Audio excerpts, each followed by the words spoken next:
Hello and welcome to Ice Tea, where I tell you about that thing that happened that one time. Today we're going to talk about the time a Russian guy got stuck on a Chinese reality show to make a boy band. Hello, my name is Aerithgirl. You may know me from TikTok as the Niche Tea Lady. The two series I currently have on TikTok, I do repost to YouTube. Those really focus on current stories, but there's a lot of older stuff that I wanted to talk about, so I thought I would use this longer format for YouTube specifically to talk about some of those. So like I was saying, this Russian guy got stuck on this Chinese reality show, which was looking to form a boy band. For those who aren't familiar with these types of shows, I'm going to give a bit of background first. Reality shows meant to make a boy band are not new. For example, at the turn of the century in the year 2000, there was a show called Making the Band, which made the boy band O-Town. O-Town was now very successful. However, since then, and especially with the rise of K-pop popularity, these types of shows have made a really big comeback, especially in the K-pop world. Probably one of the most infamous examples of this type of show was a show called Produce 101. This was a show put on by a Korean broadcasting network called Mnet. And the goal of it was to build a Korean, initially girl band, and then they would swap. So it'd be girls and then boys and then girls again. And they go like that. The hook for the show that made it particularly interesting and made it get a little bit more attention than some of the other shows of its type were twofold. One was the fact that it was called Produce 101 because 101 girls in season 1 competed to be in this final group. Everyone say hello to Jorts. He's very sad. So they had 101 girls. And so the promotion and marketing for this was very fantastical. They had very big set pieces. It drew a lot of people in. There's some pretty famous imagery of all 101 of the girls dancing to this exact same song in like the exact same uniform. So that ended up taking off. Now, the next thing to know is about the relationship between Korea and China when it comes to K-pop as a phenomenon. Simply put, China is a very big market for K-pop groups and the K-pop industry. There have actually been a lot of instances where K-pop groups built in Korea, predominantly for Korean audiences, have been built in such a way that they can also promote very strongly in China specifically. Like they were built with an eye for China in mind. This happens with Japan a lot too. A good example of this would be the group EXO. That group was built with a K unit and a C unit specifically to appeal to the Chinese market. So a good chunk of them were Chinese trainees who then debuted with the group. Unfortunately, the K-pop industry doesn't really treat Chinese idols super well, and EXO is actually a really great example of that. 3 of the members ended up leaving as a result of mistreatment alleged by them by the company managing them, SM Entertainment. That's a different story. But all to say, China is a big consumption market for K-pop and also was very interested in taking over some of that process that goes into the development of a K-pop group and making one specifically for the Chinese market as well. There's a whole C-pop genre as well. All to say, China is a very big market when it comes to consumption of K-pop, and beyond being catered to by the K-pop industry specifically, China has also picked up that method of training and recruitment and built their own C-pop groups in a similar style and with a similar method as what's used in traditional K-pop. So naturally, when Produce 101 kicked off in Korea, China looked at it and went, yes, and decided to make their own version of it.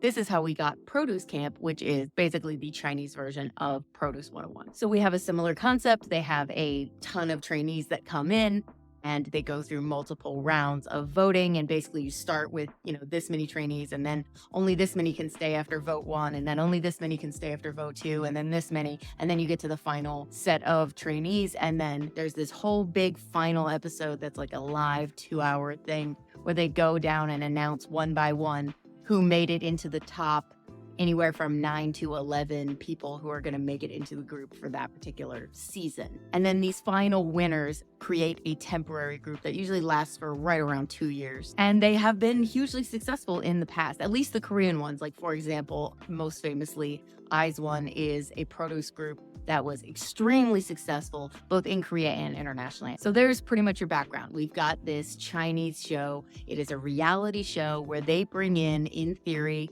101 or 100-ish contestants to compete, to be voted on until they get to the final most popular trainees, and then they'll get to make a group out of them. And just like Korea, they switch from girls to boys to girls to boys. So what happened? In 2021, they were looking to film the next season of Produce Camp in China. This season was going to be a season for guys. Now, as you may recall, some pretty important things happened in the world that affected the world right in the 2020, 2021 era.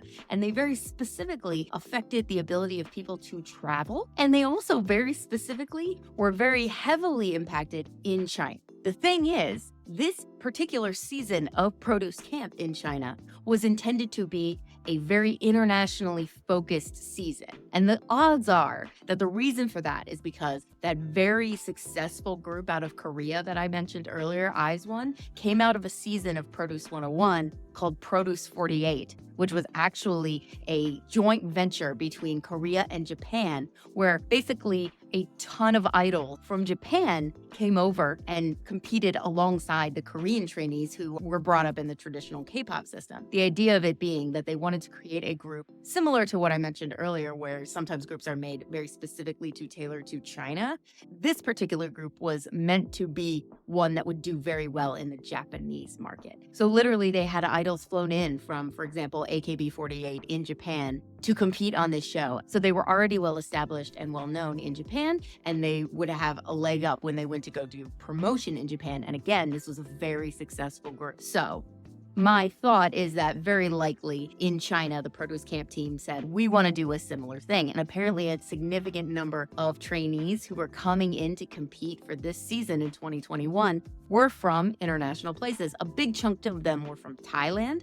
And because of everything that was going on in the world and the restrictions on travel, a ton of them weren't able to come. So now we have a situation where we've got producers who are trying to put on this show where they're supposed to have 101 or roughly 100 contestants, and they're down like a bunch, like 20. So they're looking left and right, trying basically to fill in whatever they can. Separate from that, we've got 2 Japanese guys who are in China, so they don't have to worry about travel, who want to join Produce Camp 2021. Now, in order for them to be able to join the show, they need to have a company sponsor. And so they work for or are brought in under this company called King's Holdings, that is run by this somewhat shady dude. But King's Holdings agrees to be their sponsor, basically, and so they go toward the show. Now, as I mentioned, they are Japanese, which means they are not Chinese, and actually they don't speak Chinese, or at least not well enough. So the owner of King's Holdings gets in contact with his friend, who he knows is in China. This friend is Russian, but he speaks Chinese. So he's like, hey, can you go with my 2 guys and teach them Chinese so that they can do this show? That friend's name is Vladislav Ivanov, and he's like, yeah, all right, what else am I doing right now? So the 3 of them end up going to Produce Camp 2021. Now, the producers who have been waiting on all these people to arrive at Produce Camp, it's getting close to go time, and they don't have enough people still. And so they're kind of looking around trying to be like, what do we do? Like at this point, they just need seat fillers. Like it's fine. They don't have to give them a lot of screen time. When you have that many contestants, there's only so much time in the show anyway. So truly, they literally just needed to be seat fillers. And the thing they realized about Vladislav when he shows up with these 2 Japanese guys is, hey, that guy's pretty hot and he speaks Chinese fluently. What a jackpot. So the producers start talking to him like, hey, you should totally join. It'll be fun. Da, da, da, da, da. He's immediately like, no, absolutely not. This is not his jam. This is not the thing that he wants to be doing. He's like, I just came to help these guys. I don't sing. I don't dance. I don't perform. I'm not that. And they're literally like, it doesn't matter. You can be a seat filler. You will be eliminated the first round. Don't worry about it. You won't even get that much screen time. He says no. I'm not sure how long the back and forth went, but they really actively pursued him because they needed to get as many trainees as they could. And eventually he says yes. I think even with all the hounding they did of people like him, they still only had, I think, 90 contestants for that season. So they were really struggling. So now it's time to jump into the show. Now, these shows have kind of a standard format that you can come to expect. Once you've seen one, you kind of know what the next ones are going to be. And there would be, I'd say, like 5 major events that happen each season. So we're going to go through each of those. Event 1 would be the introductions of all of the trainees, where they get to talk about themselves briefly, and then they all get in front of each other and perform so that everyone can kind of scope out the competition for the season. This is also when all the contestants meet the judges and when the judges give them their initial rankings on like how good they are. All of this is meant to inform the people watching so that they can quickly pick out who their faves are and then they can go and vote. This is also where initial storylines are started. So like any reality show, the producers aren't going to just give you a straight play of what's happening, right? They're going to craft things. They're going to lean into things. Think like The Voice. Before anybody gets on stage, you hear their whole life story and their sentimental whatever, and they're trying to get you emotionally invested in these people. These shows aren't any different. They definitely have way more people and less time. So especially earlier on this season, they're not necessarily going to lean in as heavily to certain people versus others. They're going to go for the people who are most talented, they think are going to go the furthest. Politically, people who they want to move forward because they have deals or whatever in the back end, they'll say they don't do that, but they do. And also people who might be already known or people they just expect who will be popular or have something that's compelling about them, such that people will continue to watch, right? So this takes the first couple of episodes of the season, and it goes pretty much as expected, nothing out of the ordinary. When Vladislav is introduced, he's introduced as LeLush, which is the name of a character from Code Geass, which is very popular in Russia, it turns out. And it's specifically why he chose that name, because it's his favorite character and because he was doing this as a bit. Now, the thing is, LeLush is, again, just a guy, right? So, like, what do you mean he's got to perform? Well, they usually prepare for several weeks or maybe even a month before this first episode gets filmed. They all meet up. They're put into usually groups unless people really want to perform solo for this first one. And then those people in those groups then practice something and end up performing it for this first episode 1 and episode 2 of the season. So that means by the time these have been filmed, these guys have been living in this very boot camp-esque type of scenario for usually like a month. The storyline the producers ended up going forward with for LeLush was that he was a lone ranger because he didn't really have anyone that like aligned with him. And so they took the lone rangers and put them together to make a group of 3. And then they went and performed something together and then did a few things individually at the request of the judges. For LeLush specifically, they leaned on the fact that he is not in fact Chinese, and they actually had him speak in like a more broken Chinese than he can speak in to really play up the foreigner angle, I guess with the idea of him being like an underdog. So they went up and they performed this song. They didn't do it super well. Certainly LeLush didn't do that well because, again, he's not a singer or a dancer or performer of any kind. He did a solo thing on his own. It was pretty bad. It was a Russian song. And then we kind of move forward into round 1 before the first elimination of 3 eliminations before the finale. This is the part where, as the episodes go forward, people started to see what LeLush was really all about. And what he was about was being over it. Even leading up to that first performance, they had been there practicing and learning everything for probably like a month beforehand, living in functionally boot camp-like conditions. So they were getting up early, working their asses off all day, and sleeping late, and then doing it again. Over and over and over again. And LeLush was ready to leave. I had mentioned before that they're judges/mentors. These people don't actually get to determine who moves forward or doesn't, but they are there to teach people and to help contextualize for the audience whether or not a performer is good or not. Like, they're the ones who sit there and say, as a professional singer, dancer, whatever, I see in you this good thing and these bad things. It's for the contestants to be able to understand like what they need to improve on and for them to get better, but it's also for the people watching so that they understand how they should be viewing each of these people. Coming out of this first round of initial performances they did, everyone gets given a grade by the judges, even though it doesn't actually affect their rankings. Their rankings are only based on fan votes, but the grade is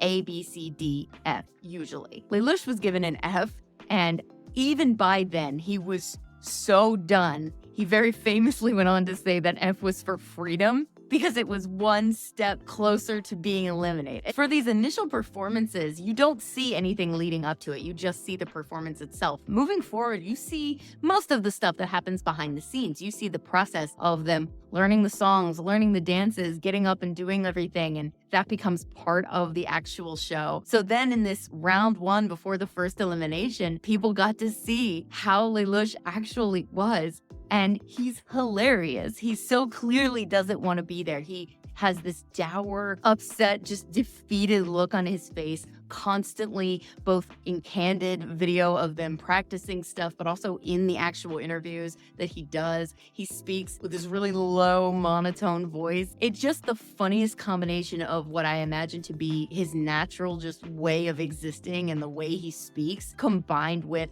how incredibly unenthusiastic he was at continuing to be part of this particular experience. But the thing about these shows is that everyone comes in with a very rehearsed, very produced, like, this is why this is so important to me, and everyone's there to sell themselves. And so to see someone like LeLush come up and be like, yeah, I'm really tired, and I'm not a performer, and I don't know what I'm doing, and I'm really excited to go home, ended up being just really refreshing and funny for a lot of people. And so the memes, immediately, he became the meme king of the entire season. This meant that people started voting for him, ironically, because they just thought it was fun. Of course, people are going to vote for you if you're a meme king. That is a valid strategy that will work for you in any reality type setting. The way the system was set up, people had a certain number of votes that they could make every single day. And it was 11 because there were going to be 11 people in the final group. So the idea was you would say, what is your ideal group of everyone that you've seen? And you pick the 11 candidates that you want. Now, a lot of people didn't have 11. They might have had like 5 or 6 or 10, but they didn't have 11 necessarily. So if they had extras, they threw them at LeLush because they're like, this guy's funny. So we get to episode 5 of the season. This is when the first major elimination happens. So that means the entire episode is dedicated to them announcing the names, starting from the lowest rank that made it past the elimination up to who is currently number 1. And then if you are not called, you're eliminated and you have to go home. So the show started with 90 and they eliminated anybody ranked 56 or lower. So 56 to 90, you're going home. LeLush thought for sure he had this in the bag, right? Unfortunately for him, he ranked 29th, which is really high. That is on meme votes alone. To say he was devastated would be a major understatement. This means he has to continue the hellish schedule of getting up really early, getting very little sleep, probably not eating that much, and working really, really hard to do a thing that he doesn't feel capable of doing and doesn't really have any dream of doing specifically. But at this point, because of how high he's gotten in the rankings, both the show and people actually start to pay attention to him in a real way. He starts getting more FaceTime on the show and a little more from an interview perspective because he's still outwardly professing that he does not want to be here. He's not making any qualms about hiding it. And the thing is, though, the more frank he is about that, the more people who are initially only interested in keeping him on as a joke and to keep that going start to become actually interested in him. And other people are becoming actually interested in him because they really like some of the perspective that he brings and the way he feels about these things. And it continues to not hurt that he is in fact super hot. He shows through this next round especially that even though he's not skilled and doesn't know what he's doing, these are group assignments, and he is not willing to make life harder for the other people who are there competing just because he doesn't want to be there. This is a perfect storyline for producers. You're talking somebody who's struggling, somebody who doesn't do particularly well, but is doing their best and trying really hard. They eat that shit up completely. And when he shows how much he respects the people that he's working with and the friends that he's making there, in addition to his very honest feelings about the responsibility that comes with being an idol and what it means and how it means so much to other people and how he really doesn't think that he's at that caliber, et cetera, et cetera. Like, he's kind of shooting himself in the foot with how likable he makes himself during this period. He continues to perform like dog shit. I want to make that just so clear. He is not talented. Then when we get to elimination number 2, so this is the third major event of 5 for the season. At this point, of the remaining 55 trainees, only 33 will move on to round 3. LeLush came in 20th. He is having a hard time, as we would say. So now we're down to 33 people in total. This means that there's a lot of room in the dormitories, and apparently LeLush had been hiding in different places, like sleeping in different beds every night, specifically so producers and his teammates couldn't find him and he would be able to get more sleep throughout the night. That is really smart. I can appreciate the hustle involved in that. So LeLush is now going through yet another round of training to do another group performance, which he's hating all of this, right? It then starts to come out that the guy who sent them there, the one who owns King Holdings, isn't like a great guy. And the thing is, this shouldn't matter, right? LeLush doesn't really work for him. He just signed a contract for him because he had to do that in order to join Produce in the first place. And he was only there because he was friends with the guy who owns this company. He doesn't actually work with this company. But one of the many things about being an idol that LeLush is very likely trying to avoid is the fact that once you are one, you have a fan base that's going to be very, very scrutinizing over everything in your life, no matter what it is. So when it comes out that the guy who owns King Holdings, this guy is named Ivan and he's friends with LeLush, is a bad guy, people are upset about it because a lot of these fans that started out as just kind of joke fans of LeLush are now honestly fans. And so they're disappointed to understand that he's associated with someone who has shady dealings afoot, allegedly. Now, LeLush isn't worried about this because, as he stated multiple times, he does not want to debut in a group, temporary or not, and he cannot leave until he gets voted off. That's the nature of the contract he signed. He at some point gets on a Q&A with his fans on Weibo, and they apologize for voting him as far along as they have, but say that they're doing it because they want him to have benefits from this even if he doesn't debut, which can happen, similar to like how in The Bachelor, like a lot of people will show up just to get their social clout up, not because they're actually interested in anything else. That can happen as a result of these types of shows too. So even if he doesn't want to be an idol, he can benefit from the exposure from the show. So a lot of his fans are saying like, we know we're not gonna vote you into the final group. We're just going to give you as much clout as you can get because we love you, and then we'll let you go. He's like, cool, fine, I don't want to be here any longer. Then he comes in at rank 10. As a reminder, the top 11 trainees per fan voting will debut in the final group. So he's really not happy about this. He gave an interview after the ranking announcement, and he's very clearly mad and confused. And he's like, I thought we understood each other. I don't want to debut in this group. What the fuck are y'all doing? Thankfully, it does seem that people really took to heart his reaction this time because it was very clear that he was not happy with this result and that anybody who actually cared about his well-being would not continue this particular charge, whether it's a joke or not. After this, it's preparation for the finale where there will be live performances, and the whole finale is broadcast live. It's usually several hours. 25 contestants made it to the finale. Of them, the top 11 would be in this final group. They'll announce 10 through 1, and then they'll announce 11. After the performances, all 25 contestants had to stand in front of a live audience on a live broadcast where slowly and dramatically, like I cannot overemphasize, you're talking like a 20-second gap. The number 10 debuting trainee will be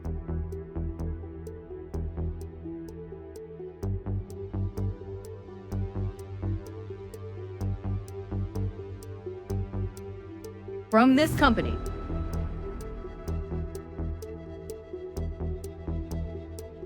Pretty Boy A. Like, it's that level of dramatic. It actually drives me insane. So they have to stand there all together as a group while 10, 9, 8, 7, 6, 5, 4. Then they make a big deal about the last 2 and 1. And then they get announced and it's the number 1. And then they do 11 last. And they have to stand there the whole time. And can you only imagine if you are LeLush? And you know that people have been constantly voting for you against your wishes. And you think you got through to them? But like you don't know, right? And you were number 10, and you know you're not 10, but you're waiting for that 11th one to come through and determine whether or not you are going to be miserable for the next 2 years of your life. And it wasn't him. Thank God. Poor man. He came in at 17th. So in the end, he made it out and he was okay. The amount of relief that man must have felt in that moment, I don't know that. How would you even describe it? If you could bottle something like that, and thankfully, as a lot of LeLush fans had hoped, the notoriety that he was able to get from being on the show, and because this was such a unique circumstance and it got a lot of good attention globally, he was able to ride that out. And in addition to the fact that he is very, very hot, into a fairly lucrative stream of engagements that he's gone on to do since then, both from just being invited onto different shows and also modeling work. So it really did benefit him. As of today, he has nearly 1 million followers on Instagram and by all reports seems to be living a pretty good life. So it worked out in the end. I don't know that it was worth the amount of stress he probably went through. Anyway, that was the story of LeLush, the Russian guy who got stuck on a Chinese reality show to make a boy band. Thank you for joining me here on this episode of Iced Tea. Hopefully, I will see you next time. Please feel free to check me out on TikTok. I'm Aerithgirl, or Instagram. I post everything there, or just follow me here and you'll get all my content here too. So whatever works best for you, or nothing It was great to see you. Thanks for hanging out with me. I'll see you next time. Bye.